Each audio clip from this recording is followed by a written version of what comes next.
Meanwhile, across town, Oena sat in his opulent office, staring out the window. He hadn't stopped thinking about Amarachi since last night. Something about her had stayed with him, her selflessness, her quiet strength. Turning to his assistant, he said, "Find out everything you can about a girl named Amarachi Okeke." The assistant frowned. "A common name, sir. Do you have any other details?" Oena exhaled, thinking back to the moment she had handed him her only meal. "She's poor, but kind-hearted. She gave me food when she had nothing."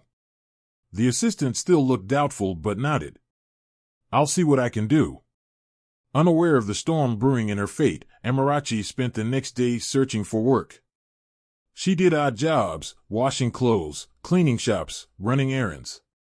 That afternoon, she found herself in a small restaurant, pleading with the owner, Madame Ego, for work. "Can you handle washing an entire day's worth of dishes?" the woman asked, skeptical. "Yes, ma. I'll do it well." "Fine. If you finish before evening, I'll pay you." Hours passed as Amarachi scrubbed, her fingers raw and aching. By the time she was done, she was exhausted, but she had earned enough to buy a small meal for Efini. That evening, as she walked home, she felt a rare sense of relief. But fate was already weaving its next twist.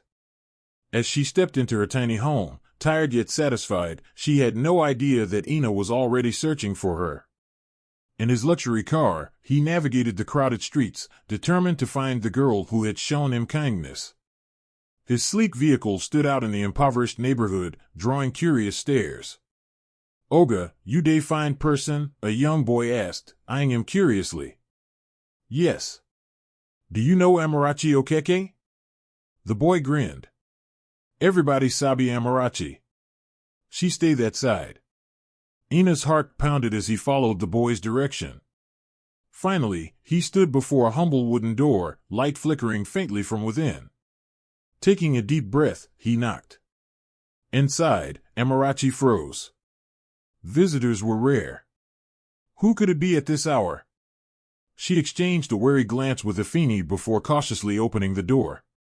Her breath caught when she saw him. It was the man she had shared her food with.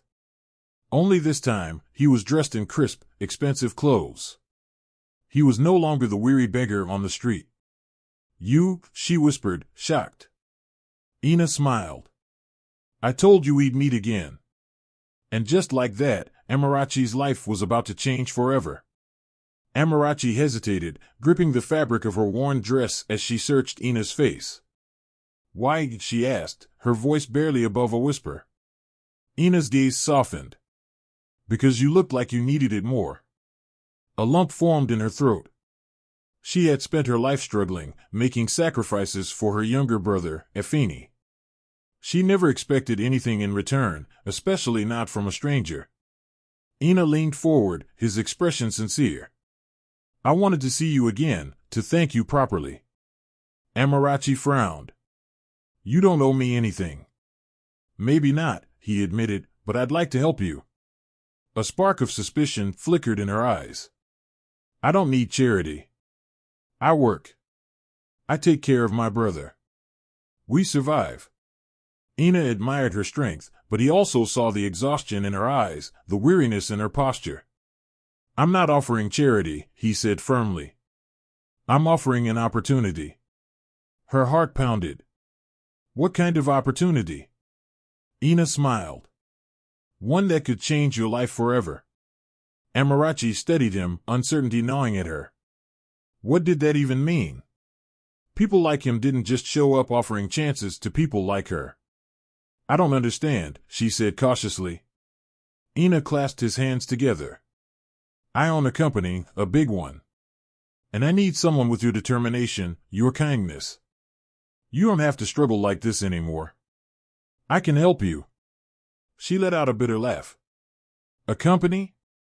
What would someone like me do in a place like that? I sell oranges on the street. I don't have fancy certificates or expensive clothes." Oena shook his head. "You have something more important. You have heart. You saw a stranger in need and gave him everything you had. That's the kind of person I want around me. Efeni, who had been silent, finally spoke. Sister, maybe you should listen to him. Amarachi's resolve wavered. She had fought so hard to keep them afloat.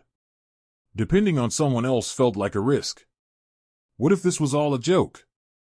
What if he changed his mind tomorrow? What exactly are you offering? She asked at last. A job. A proper one, Oena answered. You won't have to sell on the streets anymore. And Efeni, he can go to school without worrying about the next meal. Her breath caught. School. Efeni deserved that. But could she trust this man? You don't even know me, she said. Why are you doing this? Oena met her gaze, his voice quiet but firm. Because I know what it's like to struggle. I know what it's like to have nothing. And I know what it feels like when someone gives you a chance. I want to be that person for you. Silence filled the room. Amarachi felt the weight of her decision pressing down on her. Could she take this risk? Could she trust him? She took a deep breath. What kind of job? Oena smiled at her question. It's an administrative role in my company. You'll assist with basic office tasks, help manage documents. She shook her head, cutting him off. I told you, I have no experience with office work. How can I do this? Oena leaned forward. Do you think I was born knowing business? No. I learned. And I can teach you. All you need is willingness. I've seen how smart you are. You pick things up fast. Trust me, you'll do well. Amarachi glanced at Efeni. His hopeful eyes watched her, filled with dreams he had never dared to voice. This could mean a better life for both of them. No more running from market officials. No more sleepless nights worrying about food. But could she trust Oena? What's the catch? She asked, folding her arms. Oena chuckled. No catch. Just a chance to change your life. You're hardworking, Amarachi. You deserve more than struggling every day. She exhaled slowly. I don't have fancy clothes for an office. I don't even know how to type. We can fix that, Oena assured her. I'll cover your training. I'll help you get started. But the hard work, that will be yours. Her heart pounded. This was too much. Too sudden. But a voice inside whispered, what if this is the break you've been praying for? Efeni touched her hand. Sister, please say yes. She looked between the two of them.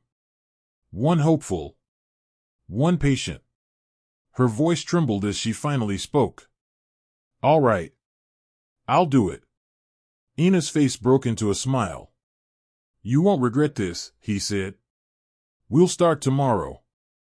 Amarachi's hands felt clammy. Was this really happening?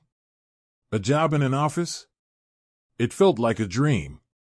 She glanced at Efeni, who beamed with excitement. Where do I meet you? She asked hesitantly. I'll send a driver to pick you up, Oena replied. Be ready by 8 a.m. She nodded, feeling a mix of fear and hope swirl inside her. Okay. Oena stood up. It's late. You both should get some rest. I'll see you in the morning. As soon as he left, Efeni grabbed Amarachi's hands. Sister, this is a miracle. You're going to work in an office. No more struggling. She forced a smile, still uncertain. Let's see how it goes. The night felt unusually long. Amarachi barely slept. Her mind kept racing with questions. Was this a mistake? Could she really trust Oena? Morning came too soon.